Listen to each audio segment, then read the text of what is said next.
पहिल्यांदा आपला राजा असा उभा दिसत होता. पण आज ते धक्काबुक्की करणारे कार्यकर्ते नव्हते. राजाच्या आसपास त्या लाटांमध्ये त्याची सर्वसामान्य प्रजा आणि कोळी बांधव होता.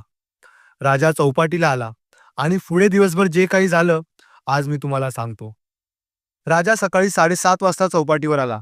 राजाचा रथ पटापट पाण्यात आणला गेला. सर्व सुखरूप आनंददायी चालू होतं. भरतीची वेळ होती. राजाची सर्व प्रजा अगदी उत्साहात होती. आता गुजरातची ट्रॉली लावायचं काम सुरू झालं.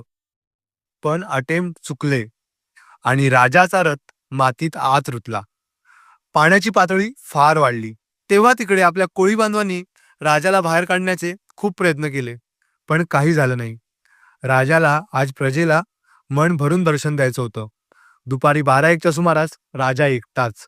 हे दृश्य खूप वाईट दिसत होतं. सकाळी गच्च भरलेली चौपाटी खाली झाली होती.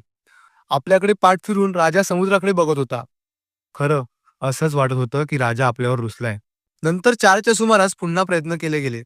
यावेळी राजाची ट्रॉली सुखरूप विसर्जन तराफ्यावर चढली. जर पहिल्याच कोळी बांधवांना विसर्जन करायची संधी दिली असती तर पहाटेच राजाचं विसर्जन झालं असतं.